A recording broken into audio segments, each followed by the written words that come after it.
Hello students, today we will discuss another topic of recruitment and the topic name is external source of recruitment. देखिए क्या होता है external source of recruitment, यानी जब vacancies को business के बाहर से फिल किया जाता है. When vacancies are filled from outside the business. When vacancies are filled from outside the business, जब वैकेंसीज को बिजनेस के बाहर से फिल किया जाता है तो उसे बोलते हैं एक्सटर्नल सोर्स ऑफ रिक्रूटमेंट. देखिए अब ये तो है नहीं कि हर बिजनेस इंटरनल सोर्स यूज़ करेगा, कुछ बिजनेस रिक्रूटमेंट का एक्सटर्नल सोर्स भी यूज़ करते हैं. तो when vacancies are filled from outside the business, this is called external source of recruitment. There are many types of external source of recruitment. आपके syllabus में 11 types given है. तो सबसे पहला डिस्कस करते हैं हम डायरेक्ट रिक्रूटमेंट. देखिए डायरेक्ट रिक्रूटमेंट क्या होती है?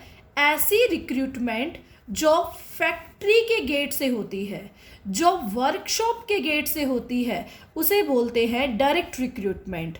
तो this recruitment is known as factory gate recruitment also. ठीक है.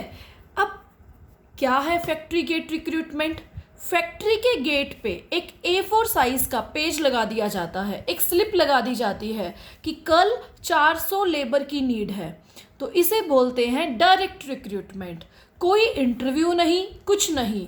ये यूज़ होता है लेबर के केस में, जो लेबर अनस्किल्ड होती है उसके केस में. ये मेथड मैनेजर के केस में सुटेबल नहीं है. इसे डायरेक्ट रिक्रूटमेंट इसलिए कहते हैं क्योंकि इसमें इंटरव्यू लेने की नीड नहीं है. इसमें फैक्ट्री के गेट पे या वर्कशॉप के गेट पे या ऑफिस के गेट पे एक पेज को डिस्प्ले किया जाता है. उस पेज पे इंफॉर्मेशन होती है 200 लेबर की नीड है, 10 लेबर की नीड है, 20 लेबर की नीड है. इसे डायरेक्ट रिक्रूटमेंट या फैक्ट्री गेट रिक्रूटमेंट भी कहते हैं. ये सबसे चीप मेथड है, सस्ता मेथड है, क्योंकि एक फैक्ट्री के गेट के बाहर पेज ही तो लगाना है, कल 200 लेबर चाहिए. और इसमें जो लेबर अपॉइंट होती है वो डेली वेज के हिसाब से होती है. यानी अगर आज 400 लेबर ने काम किया तो 400 लेबर को डेली वेज मिल जाएगी. ठीक है. और कल 200 लोगों को काम चाहिए, 200 लेबर को काम चाहिए, तो यहाँ पे जो वेजेस है वो डेली दी जाती हैं. तो ये डायरेक्ट रिक्रूटमेंट है. सेकंड आता है कैजुअल कॉलर्स. कैजुअल कॉलर्स जैसा कि नाम से क्लियर है, कॉल करना होता है इन्हें. कैजुअल कॉलर्स क्या होता है? कैजुअल कॉलर्स देखिए कंपनीज में डे टू डे एप्लीकेशंस आती हैं. ओके. और वो एप्लीकेशंस हम रख देते हैं एक फाइल में. कहाँ रख देते हैं? एक फाइल में. डे टू डे बहुत सारी एप्लीकेशंस आती हैं और उस एप्लीकेशंस को एक फाइल में रख देते हैं.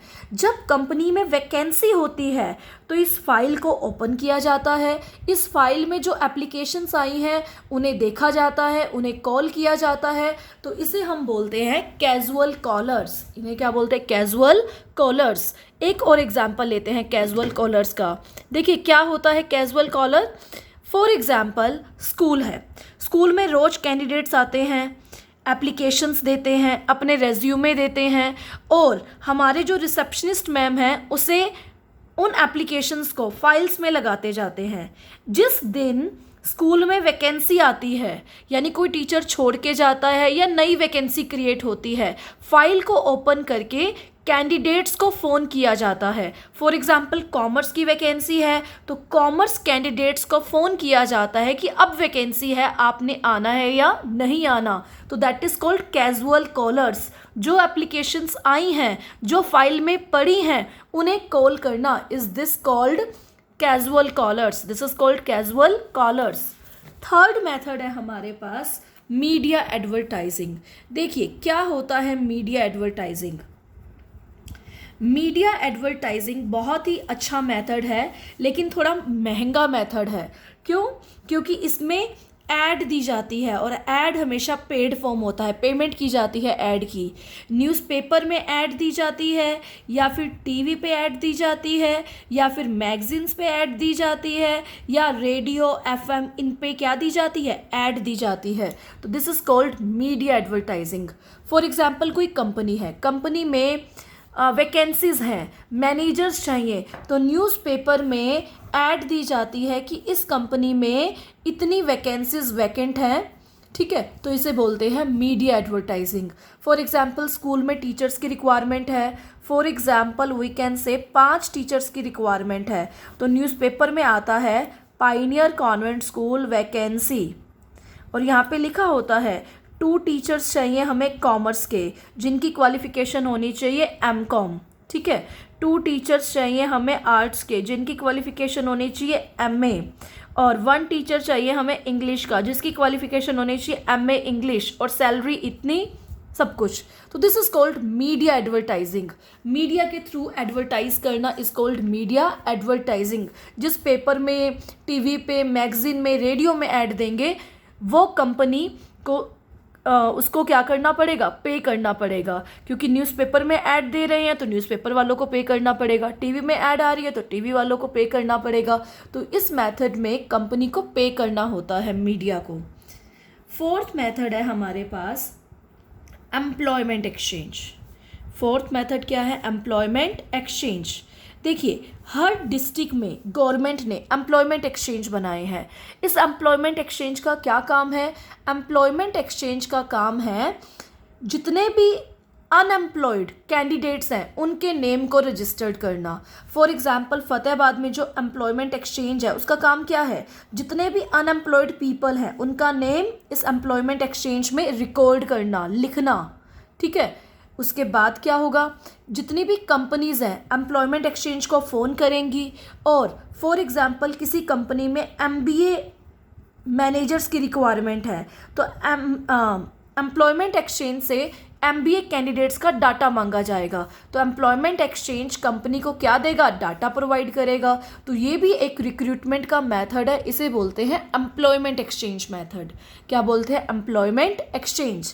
यानी हर डिस्ट्रिक्ट में एम्प्लॉयमेंट एक्सचेंज होता है, गवर्नमेंट बनाती है एम्प्लॉयमेंट एक्सचेंज। जितने भी अनएम्प्लॉयड पर्सनस होते हैं उनका नेम, उनकी क्वालिफिकेशन, उनका एक्सपीरियंस, सब कुछ एम्प्लॉयमेंट एक्सचेंज में रजिस्टर्ड होता है। मान लो किसी कंपनी को नीड है एम्प्लॉयज़ की, तो कंपनी एम्प्लॉयमेंट एक्सचेंज को फ़ोन करती हैं और क्वालिफ़िकेशन बताती हैं कि हमें इस क्वालिफ़िकेशन के कैंडिडेट्स की लिस्ट भेज दो।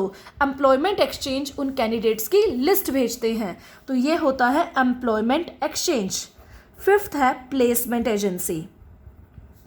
प्लेसमेंट एजेंसीज क्या होती हैं, प्लेसमेंट एजेंसीज भी एम्प्लॉयमेंट एक्सचेंज की तरह होती हैं, बट एक डिफरेंस होता है। एम्प्लॉयमेंट एक्सचेंज गवर्नमेंट बनाती है, प्लेसमेंट एजेंसीज प्राइवेट इंडिविजुअल्स बनाते हैं। कौन बनाते हैं, प्राइवेट इंडिविजुअल्स। अब प्लेसमेंट एजेंसी में भी अनएम्प्लॉयड पीपल का डाटा रजिस्टर्ड होता है, यानी जितने भी अनएम्प्लॉयड पर्सनस हैं वो अपना नेम कहाँ रजिस्टर्ड कराते हैं, प्लेसमेंट एजेंसी में। प्लेसमेंट एजेंसी वो डाटा कंपनीज को देती है, वो डाटा किसको देती है, कंपनीज को, और बदले में क्या लेती है, कमीशन लेती है। एम्प्लॉयमेंट एक्सचेंज कोई कमीशन नहीं लेता क्योंकि ये गवर्नमेंट का होता है, बट प्लेसमेंट एजेंसी कमीशन लेती है। नाम रजिस्टर्ड करने के कैंडिडेट से कमीशन लेती है, कंपनी में जॉब देने का या कंपनी में जॉब दिलवाने का या कंपनी में नेम देने का कंपनी से कमीशन लेती है, तो इसे बोलते हैं प्लेसमेंट एजेंसी। क्या बोलते हैं, placement agency. Placement agency private individuals खोलते हैं, यानी मैं या आप प्लेसमेंट एजेंसीज खोल सकते हैं। प्लेसमेंट एजेंसी का काम होता है प्लेसमेंट देना। ये अनएम्प्लॉयड पीपल के डाटा को कलेक्ट करती हैं और कंपनीज को भेजती हैं, और कई बार कंपनी के बिहाफ पे यही रिक्रूटमेंट करती हैं, तो इसे बोलते हैं प्लेसमेंट एजेंसी। बदले में रिक्रूटमेंट करने के बदले में ये कंपनी से कमीशन लेती हैं, तो this is called placement agencies. Next आता है हमारे पास जिसे बोलते हैं मैनेजमेंट कंसल्टेंट। मैंने अभी आपको लाइव क्लास में भी बताया था कि मैनेजमेंट कंसल्टेंट क्या होता है। मैनेजमेंट कंसल्टेंट को हेड कंसल्टेंट भी बोलते हैं, हेड हंटर्स भी बोलते हैं। मैनेजमेंट कंसल्टेंट, जैसा कि नाम से क्लियर है, ये कंसल्ट करते हैं, कंसल्टेशन देते हैं, सजेशन देते हैं। फॉर एग्जांपल मेरे को जॉब की रिक्वायरमेंट है, मैं इनके पास गई, मैंने अपना नेम रिकॉर्ड करवाया, ये मुझे मेरी क्वालिफ़िकेशन के अकॉर्डिंग, पर्सनैलिटी के अकॉर्डिंग बताएंगे मुझे किस कंपनी में जाना चाहिए, मेरे लिए कौन सी जॉब वैकेंट है, किस कंपनी में वैकेंट है। तो this is called management consultant. ये कंसल्ट करने के, सजेशन देने के क्या लेते हैं, कमीशन लेते हैं। मैं इनके पास गई तो मुझसे क्या लेंगे, कमीशन लेंगे, और मुझे किसी अच्छी कंपनी में मेरी पर्सनैलिटी के अकॉर्डिंग, मेरी क्वालिफ़िकेशन के अकॉर्डिंग क्या करेंगे, लगवा देंगे। तो ये काम होता है मैनेजमेंट कंसल्टेंट का। किसका काम होता है, मैनेजमेंट कंसल्टेंट का। जितने भी बड़े बड़े एनसीआर होते हैं, दिल्ली, बेंगलोर, हर रोड पे आपको ऑफिसेज मिलेंगे मैनेजमेंट कंसल्टेंट के, जो मैनेजमेंट के रिगार्डिंग कंसल्ट करते हैं कि आपको किस जॉब में जाना चाहिए, आपको परचेज मैनेजर बनना चाहिए, सेल्स मैनेजर बनना चाहिए, फाइनेंस मैनेजर बनना चाहिए, आपके इंटरेस्ट के अकॉर्डिंग, आपकी कैपेबिलिटी के अकॉर्डिंग, आपकी पर्सनैलिटी के अकॉर्डिंग ये आपको सजेशन देते हैं और कंपनी का नेम बताते हैं किस कंपनी में कौन सी सीट वैकेंट है। ओके, नेक्स्ट टाइप हम डिस्कस कर रहे हैं, 7th टाइप है जिसे हम बोल रहे हैं कैंपस रिक्रूटमेंट। इसके बारे में आपने सुना हुआ है, कैंपस रिक्रूटमेंट। कैंपस रिक्रूटमेंट क्या होती है, देखिए, अगर रिक्रूटमेंट कॉलेज से हो रही है या यूनिवर्सिटी से हो रही है तो उसे बोलेंगे कैंपस रिक्रूटमेंट। जैसे जो बच्चे बीटेक एमटेक करते हैं, या वी कैन से जो बच्चे एमबीए करते हैं, उनकी रिक्रूटमेंट होती है कैंपस रिक्रूटमेंट। यानी उनके कॉलेज में कंपनीज आती हैं, कैंडिडेट्स को सेलेक्ट करती हैं, तो this is called campus recruitment. इसका बहुत बड़ा फ़ायदा क्या है, यंग ब्लड की एंट्री होती है कंपनीज में, क्योंकि कैंपस के थ्रू जो रिक्रूटमेंट होगी, कॉलेज या यूनिवर्सिटी के थ्रू जो रिक्रूटमेंट होगी, उसमें यंग ब्लड मिलेगा, उसमें यंग टैलेंट मिलेगा। तो कैंपस रिक्रूटमेंट का काम होता है यंग टैलेंट को सर्च करना, और कैंपस रिक्रूटमेंट होता है जो रिक्रूटमेंट कॉलेज के थ्रू या यूनिवर्सिटी के थ्रू होता है। आपने 3 इडियट्स देखी होगी, उसमें बीटेक कॉलेज होता है, लास्ट में कंपनीज आती हैं, वो कंपनीज जो रिक्रूटमेंट करती हैं उसे कैंपस रिक्रूटमेंट बोलते हैं। ये जितने बड़े बड़े एमबीए कॉलेजेस होते हैं, इनमें भी कंपनीज आती हैं। सबसे पहले आती हैं एमएनसीज, बड़ी बड़ी कंपनीज इंटेलिजेंट बच्चों को रिक्रूट करती हैं। फिर आती हैं छोटी मोटी कंपनीज जो एवरेज बच्चे होते हैं उन्हें रिक्रूट करती हैं। तो ये क्या है, कैंपस रिक्रूटमेंट। उसके बाद नेक्स्ट है रिकमेंडेशन। 8th टाइप क्या है हमारा, रिकमेंडेशन ऑफ एम्प्लॉयज़। क्या होता है रिकमेंडेशन ऑफ एम्प्लॉयज़, एम्प्लॉयज़ की सिफारिश लगाना। कैसे, रिकमेंडेशन ऑफ एम्प्लॉयज़ का एग्जाम्पल लेते हैं। फॉर एग्जाम्पल एक कंपनी है, कंपनी में परचेज मैनेजर है, उस परचेज मैनेजर ने जनरल मैनेजर को रिकमेंड किया, अपना कज़न, कि मेरा एक कज़न है, एमबीए पास्ड है, इतना एक्सपीरियंस है, इस कंपनी में जॉब करना चाहता है। तो परचेज मैनेजर ने क्या किया, रिकमेंडेशन किया, किसका, कज़न का अपने। तो इसे बोलते हैं रिकमेंडेशन ऑफ एम्प्लॉयज़। कई बार एम्प्लॉयज़ के रिकमेंडेशन से भी कैंडिडेट आता है, तो this is called recommendation of employees, सिफारिश लगाना।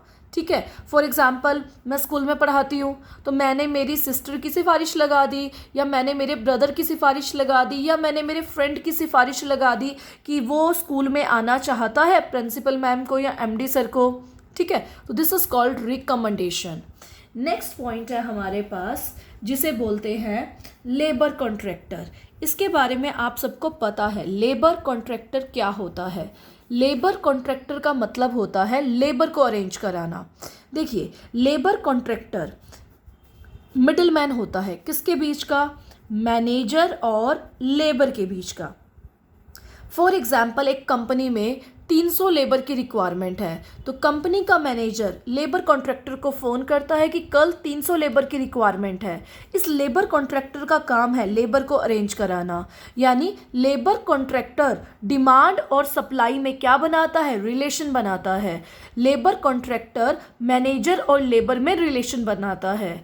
देखो, मैनेजर किसको पेमेंट करेगा, लेबर कॉन्ट्रैक्टर को। लेबर कॉन्ट्रैक्टर आगे किसको पे करेगा, लेबर को। यानी मैनेजर का डायरेक्ट लेबर के साथ कोई कोई रिलेशन नहीं है।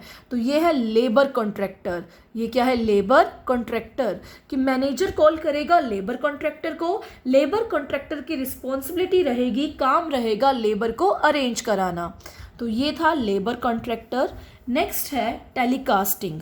ये बड़ी बड़ी कंपनीज यूज़ करते हैं ये मेथड। अब ये मेथड स्मॉल कंपनीज अफोर्ड नहीं कर सकती।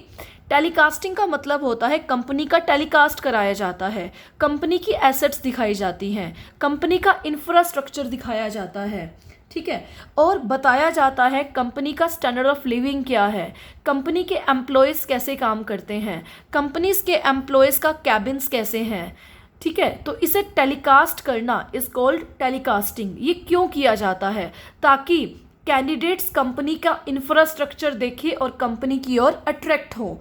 तो इस मेथड को बोलते हैं टेलीकास्टिंग। इसमें सारी इन्फॉर्मेशन दी जाती है कि कौन सी पोस्ट वैकेंट है, कितनी क्वालिफिकेशन चाहिए, कितना एक्सपीरियंस चाहिए, कितनी सैलरी देंगे। तो इसे टेलीकास्टिंग बोलते हैं। पहले कंपनी के बारे में दिखाया जाता है, कंपनी की एसेट्स दिखाई जाती है, कंपनी का इंफ्रास्ट्रक्चर दिखाया जाता है। तो this method is called telecasting. Last method है जिसे बोलते हैं वेब पब्लिशिंग। आजकल ये मेथड बहुत पॉपुलर है क्योंकि इंटरनेट ईरा है, इंटरनेट का युग है। तो वेब पब्लिशिंग का मतलब होता है आजकल वेबसाइट्स पे पूरी इंफॉर्मेशन है। कैसे? अगर मान लो मुझे कोई नौकरी चाहिए तो मैं वेब पब्लिशिंग मेथड यूज़ करूँगी। कैसे? www.naukri.com। अगर आप इस साइट पे जाते हैं, इस वेबसाइट पे जाते हैं, तो आपको नौकरी की इन्फॉर्मेशन मिलेगी कि किस कंपनी में कौन सी नौकरी है, किस कंपनी में कौन सी पोस्ट वैकेंट है। तो ये मेथड है वेब पब्लिशिंग। www.jobstreet.com, www.clickjobs.com। ये बहुत सारी वेबसाइट्स हैं जो आपको बताती हैं इंडिया में कौन कौन सी जॉब्स वैकेंट हैं और किस किस जॉब में आप अप्लाई कर सकते हैं। तो ये है वेब पब्लिशिंग मेथड। ये 11 मेथड है एक्सटर्नल सोर्स ऑफ रिक्रूटमेंट के। आप कोई भी मेथड यूज़ कर सकते हैं। तो वेब पब्लिशिंग वेबसाइट्स के थ्रू, इंटरनेट के थ्रू, कोई भी वेबसाइट है नौकरी की, जैसे www.naukri.com, www.jobstreet.com। ये आपको बताएंगी कंट्री में कितनी जॉब्स वैकेंट है और किस कंपनी में कितनी जॉब्स वैकेंट है। Okay, thank you.